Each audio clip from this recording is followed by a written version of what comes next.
మీ business ఏదైనా మీ ఊర్లో promotion చేయాలంటే అది సుమన్ టీవీతోనే సాధ్యం. ఇప్పుడే సంప్రదించండి.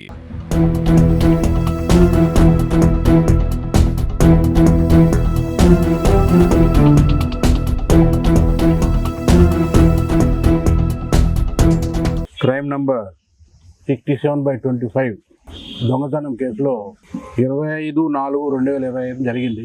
దానికి సంబంధించి వెంటనే ముదివేడు పోలీసులు ఎస్ఐ, సిఐ గారు, క్రైమ్ పార్టీ మరియు మదనపల్లి డిఎస్పీ గారు మహేంద్ర గారు వెంటనే దాన్ని ఒక ఛాలెంజ్గా తీసుకొని 835 గ్రాములు దొంగతనం జరిగింది, చాలా పెద్ద కేసు అని వెంటనే ఛాలెంజ్గా తీసుకొని టెక్నాలజీ ఉపయోగించి అలాగే హ్యూమన్ ఇంటెలిజెన్స్ కూడా ఉపయోగించి చాలా తొందరగా స్పందించినందువలన వెంటనే దానికి సంబంధించిన ముద్దాయిల్ని అరెస్ట్ చేసి నిన్నటి దినం 11 గంటలకు అరెస్ట్ చేసి మొత్తం బంగారం మొత్తం ఏదైతే దొంగతనం జరిగిందో అంతా కూడా మొత్తం కూడా టోటల్గా 743 గ్రాములు ఒక కేసులో మరియు 92 గ్రాములు ఇంకొక కేసులో మొత్తం కూడా యాజ్ ఇట్ ఈజ్గా రికవర్ చేయడం జరిగింది.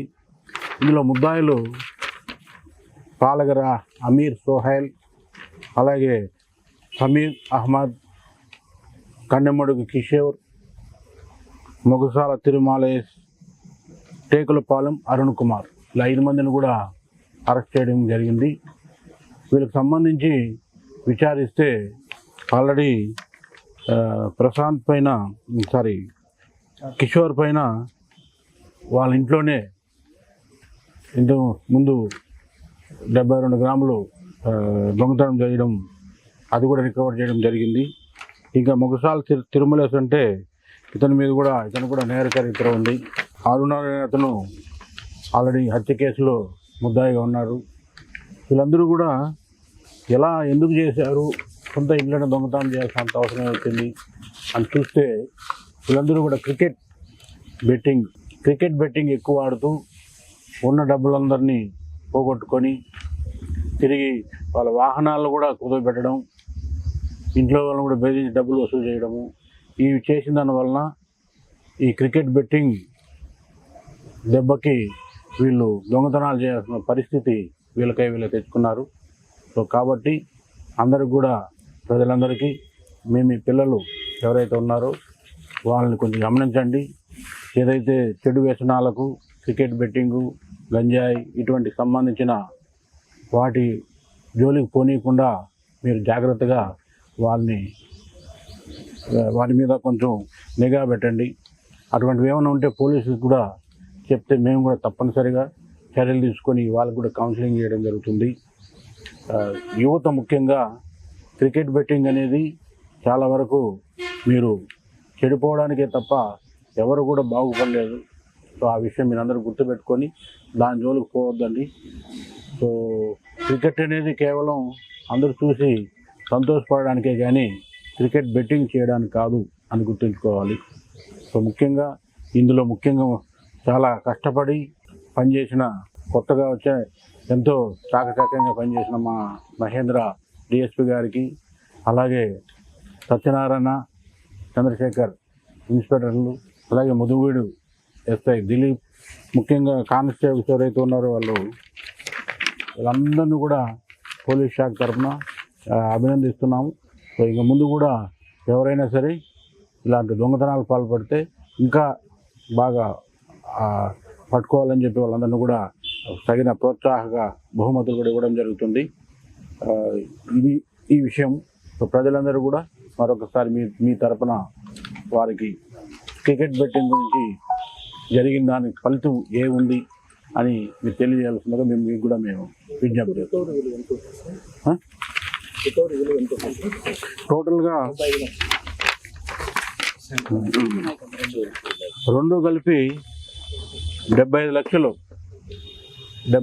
విలువ చేసే బంగారు 835 గ్రాముల బంగారు రికవర్ చేయడం జరిగింది. సో చాలా వరకు చాలా పెద్ద రికవరీ. ఇంకోటి ఏమంటే ఇందులో ఎక్కడ కూడా ఒక గ్రామ్ కూడా పక్కకు పోలేదు. యాజ్ ఇట్ ఈజ్గా ఏదైతే దొంగతనం జరిగింది ఇంటాక్ట్ ప్రాపర్టీని రికవర్ చేయడం జరిగింది. ఇందులో టెక్నాలజీ కూడా ఉపయోగించారు. అలాగే ఎంత తెలివిగా ఉపయోగించినా కానీ దొంగలు దొరికిపోతారనేది ఇదొకటి. ఇంకోటి ఏమంటే మనం దొరికిన వెంటనే డాగ్ స్క్వాడ్ పిలిపించాము. డాగ్ స్క్వాడ్ కూడా ఎవరైతే ఇప్పుడు మనం పట్టుకున్నామో వాళ్ళ దగ్గరికి పోయి నిలబడింది. సో డాగ్స్ కూడా చాలా బాగా పనిచేస్తాయి. పోలీస్ మా దగ్గర ఉన్న డాగ్ స్క్వాడ్ చాలా ఎఫెక్టివ్గా పనిచేస్తుంది. తప్పనిసరిగా ఈ విధంగా డిటెక్ట్ చేయడంలో డాగ్స్ కూడా ఉపయోగపడినందుకు ఆ డాగ్స్ ఎవరైతే కేర్ టేకర్ ఉన్నారో వాళ్ళకు కూడా అభినందిస్తున్నాం. సార్ ఫస్ట్ అయితే మీకు ధన్యవాదాలు సార్, ముందుగా వాళ్ళని తొందరగా పట్టుకున్నందుకు. అలాగే సార్ ఇప్పుడు పబ్లిక్ లో అయితే బెట్టింగ్ అనేది చాలా జోరుగా జరుగుతుంది. ఫర్ ఎగ్జాంపుల్ టీ షాప్స్ లో కానీ లేకపోతే రెస్టారెంట్స్ లో కానీ టీవీస్ అయితే పెట్టి క్రికెట్ ప్లే చేస్తున్నారు. ఆ టైంలో బెట్టింగ్ అనేది ఎక్కువ జరుగుతుంది. అలాగే ఎక్కువ యూత్ కూడా అక్కడే గ్యాదర్ అవుతున్నారు. దీన్ని మీరు ఎలా నిరాకరిస్తారు? ఎలాంటి చర్యలు తీసుకుంటారు ఇలాంటి వాటిపైన? బెట్టింగ్ అనేది నేరం. సో అందరూ కూడా గుర్తించాలి. దయచేసి ఎవరైనా సరే ఇలాంటి బెట్టింగ్లు పాల్పడే వ్యక్తుల వివరాలు మాకు ఇవ్వాలి. ఎందుకంటే ఇప్పుడు అంతా టెక్నాలజీ ఉపయోగించి ఫోన్ ద్వారానే ఎక్కువగా చేస్తున్నారు. సో ఫోన్ ద్వారానే పోలీసులు దొరకకుండా ప్రయత్నం చేస్తున్నారు ఈ బెట్టింగ్ అనేది. సో మాకు తెలిసినంత వరకు మేము మా నోటీస్ కోసం తప్పనిసరిగా చర్య తీసుకుంటాం. అటువంటి టీ షాప్ ఏదున్నా సరే. సో మా డిఎస్పీ గారు కూడా ఉన్నారు, చాలా యంగ్ ఉన్నారు, యాక్టివ్గా ఉన్నారు. ఇలా చేయాలని చెప్పేసి పూర్తిగా సంకల్పంతో ఉన్నారు. మీరు సమాచారం ఇస్తే 100% మేము కంట్రోల్ చేయడానికి తయారుగా ఉన్నాం. మేము కూడా ప్రయత్నం చేస్తున్నాం. కాకపోతే ప్రజల సహకారం ఉంటే మరింత గట్టిగా పనిచేస్తాం. ఫోన్లు వస్తున్నాయి సార్. ఒకడు ఐపీఎల్ బెట్టింగ్స్ అప్పుడు ఫోన్ చేసి, సార్ మీరు క్రికెట్ బెట్టింగ్ మీద ఏమైనా ఇంట్రెస్ట్ ఉందా అన్నారు సార్. కన్నడ లాంగ్వేజ్. లేదు అంటే ఒకవేళ మీకు ఇంట్రెస్ట్ గానే ఉంటే మీరు మళ్ళీ నాకు రీకాల్ చేయండి అని ఇది అన్నారు సార్. అంటే వేరే స్టేట్స్ నుంచి కాల్స్ వస్తాయి రావచ్చు. జనరల్గా మీరు అటువంటి నంబర్లు ఏమన్నా మాకు పోలీసుల దృష్టికి తీసుకొస్తే మేము దాని మీద కూడా ఎంక్వైరీ చేస్తాము. అలాగే మాకు ఎలాంటి సహకారం కావాలంటే సమాచారం ఇస్తే చాలు. మాకు ఫలానా మీ ఎవరైతే సమాచారం ఇస్తే వాళ్ళ పేర్లు కూడా మేము చాలా గోప్యంగా ఉంచుతాము. కేవలం ఫలానా చోట జరుగుతూ ఉంది, ఫలానా వ్యక్తి చేస్తున్నాడు, ఫలానా గంటలకు చెప్తే చాలు. ఇప్పుడు A2 అమీర్ సోహైల్, సమీర్ అహ్మద్ అని ఉన్నారు కదా, వాళ్ళ ఫాదర్కి సంబంధించి 2 బాలులు ఉన్నారు ఆయనకు. వీళ్ళిద్దరు కూడా చిన్న భార్య పిల్లలు. సో వీళ్ళిద్దరూ ఎక్కువగా ఈ క్రికెట్ బెట్టింగ్ అవి ఆడి బాగా లాస్ అయ్యారు. ప్లస్ ఇంకొకటి కూడా మనసులో మా ఫాదర్ పెద్ద భార్యకు సంబంధించిన వాళ్ళని బాగా చూసుకుంటారు, మనం చూడలేదని చెప్పి కూడా ఒకటి ఉంది. అందుకని 25/4/2025 రాత్రి కురబలకోటలో దొంగతనం చేశారు. వాళ్ళ ఫాదర్కి సంబంధించిన ఎవరైతే మస్తాన్ వల్లి ఆయన ఇంట్లో దొంగతనం చేశారు. సో దానిపైన మామూలు దొంగతనంగా చిత్రీకరించడానికి ప్రయత్నం చేశారు.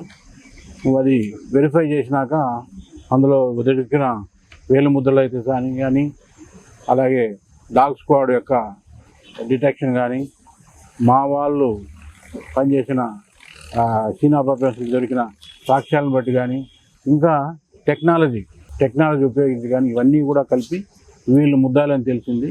వీళ్ళు గట్టిగా ఇంట్రాగేట్ చేస్తే మొత్తం రికవరీ కూడా చూపించేశారు. సార్ ముఖ్యంగా సార్ ఇప్పుడు ఇట్లా వ్యసనాలకు పాల్పడే వాళ్ళు దొంగతనాలకు పాల్పడుతున్నారు, హత్యలు కూడా చేస్తున్నారు. సో మీరు ఈ ప్రెస్ మీట్ లో యువతకి చెప్పాల్సిన సందేశం ఏంటి? యూత్ అందరూ కూడా మీకు ఎంతో భవిష్యత్తు ఉంది. కేవలం దొంగతనాలు, మట్కాలు, ఈ క్రికెట్ బెట్టింగ్ వల్ల జీవితం సెటిల్ అవుతున్న కొద్దీ తప్పు. అలా ఎప్పుడు కూడా ఎవరు కూడా జరగలేదు. కాబట్టి మీరందరూ కూడా తప్పనిసరిగా మంచి మార్గంలో పోండి. మీకు గవర్నమెంట్ స్కీమ్స్ చాలా ఉన్నాయి, ఉపాధి కార్యక్రమాలు చాలా ఉన్నాయి. వాటి ద్వారా పోతే మీకు మంచి పేరు సంఘంలో కూడా వస్తుంది. కాబట్టి యువత పెడదవబడద్దు, మంచి ప్రవర్తనతో ఉండండి. ఇందులో మీరు ఈ దొంగతనం కేసు చూస్తే కనీసం అంటే 3 సంవత్సరాల నుంచి 7 సంవత్సరాలకు వస్తుంది. ఒకసారి దొంగగా చిత్రీకరించిన తర్వాత జీవితాంతం వాళ్ళ మీద షీట్ ఓపెన్ చేస్తాము. సో వాళ్ళకి జీవితాంతం కూడా అది ఒక మచ్చలాగా ఉంటుంది. ఎప్పుడు కూడా వాళ్ళ యొక్క యాంటీసెంట్స్ వెరిఫై చేస్తూ ఉంటాము. వాళ్ళు ఎక్కడ పోతున్నది ఏం సంగతి ప్రతి ఒక్కరి మీద నిఘా పెట్టడం జరుగుతుంది. ఎక్కడ పోయినా కానీ మేము ఇన్ఫర్మేషన్ ఇస్తాం ఆ పోలీస్ స్టేషన్కి, అయ్యా ఇతను ఫలానా వస్తున్నాడు, ఇతనికి దొంగతనాలు అలవాటు ఉంది అని. అక్కడ పోలీసులు కూడా అతని మీద నిఘా పెడతారు. సో ఇటువంటి వాటికంటే ప్రశాంతమైన వాతావరణం, మంచి మంచి నడవడిక కలిగి ఉండడం మంచిది. సార్ ముఖ్యంగా యువతకి ఇలాంటి అవగాహన సదస్సులు ఏమైనా పెట్టే అవకాశం ఏమైనా ఉందా సార్ ఫ్యూచర్లో? పెడుతున్నారు. ఇప్పుడు కూడా ఈ మధ్యన డిఎస్పీ గారు కూడా మన కాలేజీకి వెళ్ళి ఈ విషయాలని చెప్పడం జరిగింది. సో గంజాయికి సంబంధించి కానీ, ఈ మట్కా కానీ, అలాగే క్రికెట్ బెట్టింగ్ సంబంధించి, అదే ఈవిటింగ్ సంబంధించి వీటి గురించి కాలేజీల్లో కూడా అన్ని చోట్ల పెడుతున్నారు. ఇంక ఈ నెక్స్ట్ మంత్ నుంచి మళ్ళీ కొత్తగా కూడా కాలేజీలు ఓపెన్ చేస్తారు. తప్పనిసరిగా దీని గురించి చెప్తూ ఉంటాం. సో ఇది కాలేజీల్లో వాళ్ళ లెక్చరర్స్ కూడా, మేనేజ్మెంట్ కూడా ఈ విషయంగా వాళ్ళకి అవగాహన కల్పించమని మేము కూడా రిక్వెస్ట్ చేస్తున్నాం. సార్ ముఖ్యంగా ఈ అవగాహన సదస్సులు పెట్టడం వల్ల గంజాయి కొంత మేరకు అయితే తగ్గింది. సో సీజన్ల బట్టి మనకి ఈ బెట్టింగ్స్ కానీ క్రికెట్స్ కానీ వస్తుంటాయి. వీటిపైన కూడా కొంత స్ట్రాంగ్ అవగాహన ఇచ్చి, అలాగే ట్రాఫిక్ సమస్యల పైన, అలాగే యువత బండులు ఎలా నడుపుతున్నారో వాటిపైన కూడా మీరు కొంత మేరకు అవగాహన ఇస్తే బాగుంటుందని మేము కోరుకుంటున్నాం సార్. తప్పనిసరిగా ఇది కంటిన్యూస్ ప్రాసెస్. అవగాహన అనేది తప్పనిసరిగా ట్రాఫిక్ అయితే స్వామి ఈ మధ్య జిల్లాలో చూస్తే గత 2 నెలలు కానీ సుమారు ఒక 10 మంది దాకా సెల్ఫ్ యాక్సిడెంట్ అయి చనిపోయి, ఎవరో గుద్ది కాదు, వాళ్ళే అతివేగంగా పోతూ సూసైడ్ సెల్ఫ్ యాక్సిడెంట్ అయి చనిపోయారు. కాబట్టి అటువంటి వాటికి సంబంధించి కంటిన్యూగా జరుగుతూనే ఉంది. మేము కూడా చేస్తూ ఉంటాము. తప్పనిసరిగా ఇది చాలా ఇంపార్టెంట్ పాయింట్. తల్లిదండ్రులు కూడా కొంచెం దీని గురించి మనసు పెట్టాలి. సో మెయిన్ ఇప్పుడు మనం చూసుకుంటే ఈ HB/90 కేసు ఎందుకైందంటే మేజర్గా ఉన్న 5 అక్యూజ్డ్ క్రికెట్ బెట్టింగ్కి దాంట్లో ఎక్కువ ఇన్వాల్వ్ అయినారు. సో వాళ్ళు ఉన్నది వాళ్ళ దగ్గర ఉన్న ఆల్రెడీ కార్ తాకట్టు పెట్టడము ఇట్లాంటివి పెట్టేసి ఓవరాల్గా దే ఆర్ ఇన్ డెప్స్ ఈ దీంట్లో ఎక్కువ ఇన్వాల్వ్ అయిపోవడం వల్ల. సో వాళ్ళకి నెక్స్ట్ ఏం చేయాలనిపించింది, ఈజీ వే ఏంటి, సో ఏదైనా దొంగతనం చేస్తే డబ్బులు వస్తుంది, ఈజీగా వస్తుంది అని చెప్పి దీనికి పాల్పడ్డారు.